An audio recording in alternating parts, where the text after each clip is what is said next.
Okay students, अब हम बात कर लेते हैं पेरिफेरल डीऑक्सी कार्बोक्सिलेज इनहिबिटर्स की। इसमें कौन कौन सी ड्रग शामिल थी मैंने आपको ऑलरेडी बताई है। इसमें क्या थी, कार्बिडोपा एंड बेंजराजाइड बेंसेराजाइड।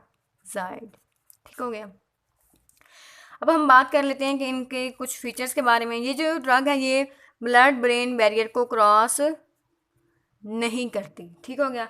इसके अलावा ये जो एल डोपा से जब डोपामीन बनती है तो इसको ये क्या करते हैं, इनहिबिट नहीं करते मीन्स के एल डोपा को डोपामिन में कन्वर्ट होने में स्टिमुलेट करते हैं, उसके हेल्प करते हैं उसकी। इसके अलावा हमने पहले आपसे बात की है कि जो लीवोडोपा ड्रग है उसका 95% तो पेरिफेरल में ही मेटाबोलाइज हो जाता है।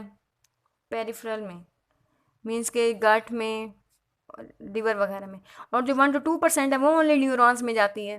तो इसका मतलब बहुत कम जो इसकी अमाउंट है वो न्यूरॉन्स में जाती है। हालांकि हमें तो इसका फंक्शन न्यूरॉन्स में ज़्यादा चाहिए। तो जब हम पेरिफेरल को डीकार्बोक्सिलेज इनहिबिटर्स देते हैं तो जो इसका पेरिफेरल एक्शन कम कर देती है, उसका जो न्यूरोनल एक्शन है वो ज़्यादा कर देती है। तो इसकी वजह से हमें लीवोडोपा की डोज भी कम देनी पड़ती है। मीन्स 30% रिडक्शन हो जाती है डोज में। तो ये एक बेनिफिट है इसका। इसके अलावा क्या करती है, ये प्लाज्मा के हाफ लाइफ को प्लाज्मा में लीवोडोपा की हाफ लाइफ को इंक्रीज कर देती है। इसके अलावा जो लीवोडोपा से नोसिया और वॉमिटिंग प्रोड्यूस हो रही थी उसको भी कम करती है। और इसके अलावा जो ऑन ऑफ इफेक्ट मैंने आपको कहा, ये कौन सा इफेक्ट था, जो इनिशियल थेरेपी से प्रोड्यूस हो रहा था, और जो ऑन ऑफ इफेक्ट है मीन्स के फ्लक्चुएशन हो रही थी वो किस वजह से हो रही थी, प्रोलॉन्ग थेरेपी की वजह से। तो ये क्या करेगी, इन दोनों एक्शंस को ठीक कर देगी। नोजिया वॉमिटिंग भी नहीं होने देगी और ऑन ऑफ जो एक्शन है वो भी नहीं होने देगी। मीन्स कि इसका बहुत ज़्यादा साइड इफेक्ट है। यही वजह है कि हम पेरिफेरल डीकार्बोक्सिलेज इनहिबिटर्स को लीवोडोपा के साथ कंबाइंड थेरेपी में यूज़ करते हैं। ये आपसे शॉर्ट आंसर क्वेश्चन में पूछा जा सकता है कि लीवोडोपा और पेरिफेरल डीऑक्सीकार्बोक्सिलेज इनहिबिटर्स को हम कंबाइंड थेरेपी में क्यों यूज़ करते हैं, कंबाइंड। तो आपने ये सारे पॉइंट्स बता देने हैं कि ये ब्लड ब्रेन बैरियर को क्रॉस नहीं करता, लीवोडोपा को डोपामिन में कन्वर्ट होने की इजाज़त देता है, और लीवोडोपा का मेन जो इंपॉर्टेंट है वो इसका ये रोल है। ये क्या करता है, इसका न्यूरॉन्स में मेटाबॉलिज्म ज़्यादा करता है और जो पेरिफेरल मेटाबॉलिज्म है इसको कम कर देता है। पेरिफेरल में जब इसकी कंसनट्रेशन ज़्यादा होगी तो मीन्स हमें ज़्यादा अच्छे इसके इफेक्ट्स मिलेंगे। इसके अलावा क्या करता है, इसके जो साइड इफेक्ट्स थे, एडवर्स इफेक्ट थे लीवोडोपा के, उनको भी कम कर देता है। अब हम बात कर लेते हैं डोपामीन रिसेप्टर एगोनिस्ट की। मीन्स के जो रिसेप्टर हैं डोपामीन के, उन पर कौन कौन सी ड्रग्स एक्ट करती हैं। डोपामीन के रिसेप्टर्स 2 टाइप के थे, D1 एंड D2। जो D1 रिसेप्टर हैं वो एक्साइटेटरी रिसेप्टर्स हैं, और जो D2 हैं वो क्या है, इनहिबिटरी रिसेप्टर्स हैं। एक्साइटेटरी रिसेप्टर्स क्या करते हैं, CAMP को इंक्रीज करते हैं और साथ साथ क्या है, फास्फोइनोसिटाइडल ट्राईफास्फेट को ये इस मैकेनिज्म के थ्रू एक्ट करते हैं। और जो इनहिबिटरी हैं वो क्या करते हैं, एडिनाइल साइक्लेज को कम कर देते हैं, इसके अलावा क्या करते हैं, पोटेशियम और कैल्शियम चैनल्स को ब्लॉक करते हैं। और इसकी वजह से ये क्या करते हैं, इनहिबिटरी हैं।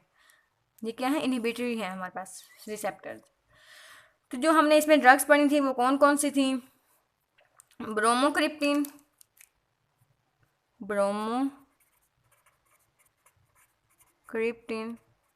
इसके अलावा क्या थी, रोपिनिरोल एंड प्रेमिपेक्सोल। और इसके अलावा क्या थी, परगोलाइड। तो ये जो परगोलाइड ड्रग है ये क्या करती है, D1 और D2 दोनों रिसेप्टर्स पे एक्ट करती है, डोपामिनर्जिक रिसेप्टर एगोनिस्ट। लेकिन ये 3 ड्रग्स हैं ये क्या करती हैं, ओनली D2 पे इनका ज़्यादा एक्शन है, D1 पे इनका कम इफेक्ट है। ये थी हमारे पास डोपामिन रिसेप्टर एगोनिस्ट। अब हम बात कर लेते हैं COMT इनहिबिटर्स की, कैटिकोल ओ मिथाइल ट्रांसफरेज इनहिबिटर्स। तो जब हम लीवोडोपा ड्रग देते हैं, तो वो किस में कन्वर्ट हो जाती है, एक्टिव फॉर्म में 3O मिथाइल डोपामिन ये कन्वर्ट हो जाती है। इसमें एंजाइम कौन सा यूज़ हो रहा होता है, यही एंजाइम यूज़ हो रहा है, कैटिकोल ओ मिथाइल ट्रांसफरेज। मीन्स कि जब लीवोडोपा की मिथाइलेशन होगी तो वो किस में कन्वर्ट हो जाएगी, 3-O-मिथाइल डोपामिन।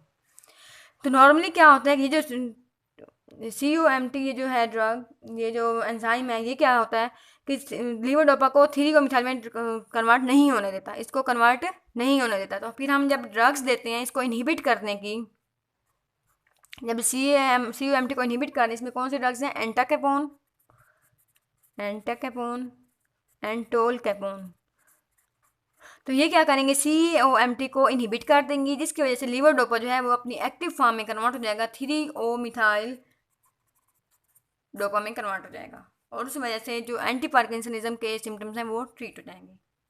अब हम बात कर लेते हैं मोनोअमाइन ऑक्सीडेज B इनहिबिटर्स की।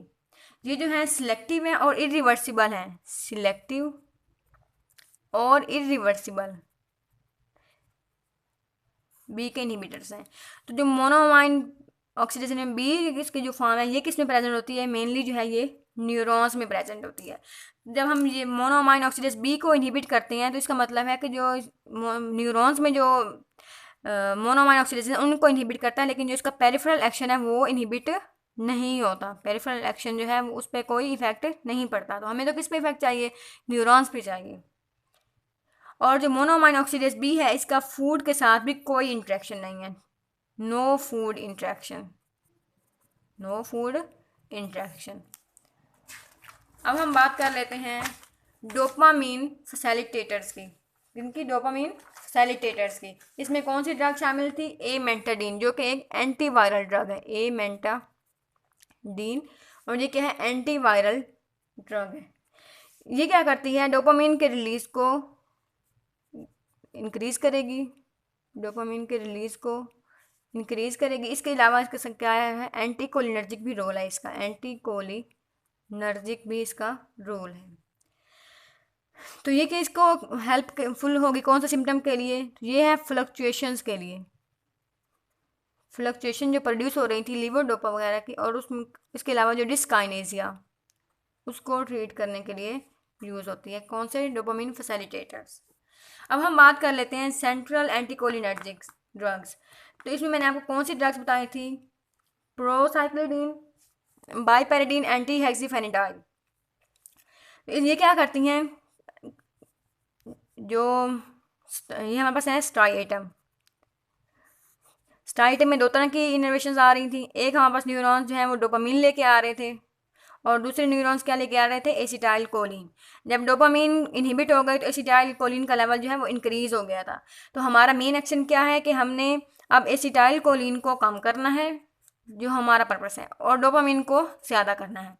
तो एसिटाइल कोलिन को कम करने के लिए हम कौन सी ड्रग्स देंगे, एंटीकोलिनर्जिक ड्रग्स देंगे, जो कि एसिटाइल कोलिन के लेवल को कम करेंगी।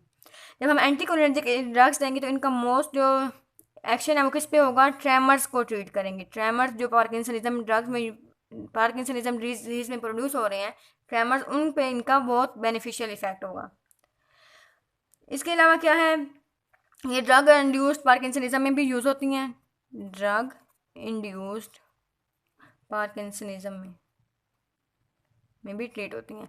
इसके अलावा हमने एंटीहिस्टामीन्स की बात की थी, एंटीहिस्टामीन्स वो भी क्या है, उसमें कौन कौन सी ड्रग थी, प्रोमेथाजीन और फेनाड्रीन।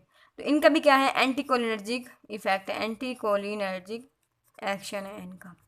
ये थी हमारे पास एंटी पार्किंसोनियन ड्रग्स। इनमें जो मोस्ट इंपॉर्टेंट है वो लीवोडोपा है। लीवोडोपा को में आप उसके यूजेस, उसके एडवर्स इफेक्ट, उसके ड्रग इंट्रैक्शन सब कुछ आना चाहिए। और ये जो बाकी ड्रग्स हैं इनके बारे में आपको ओनली जो मेन पॉइंट्स हैं वो आने चाहिए। जितने मैंने आपको इस वीडियो में बताया, ये सारे जो मेन और इम्पोर्टेंट जो है पॉइंट्स मैंने आपको सारे बता दिए हैं इस वीडियो में। ये थी हमारे पास एंटी पार्किंसोनियन ड्रग्स। अल्लाह हाफिज़।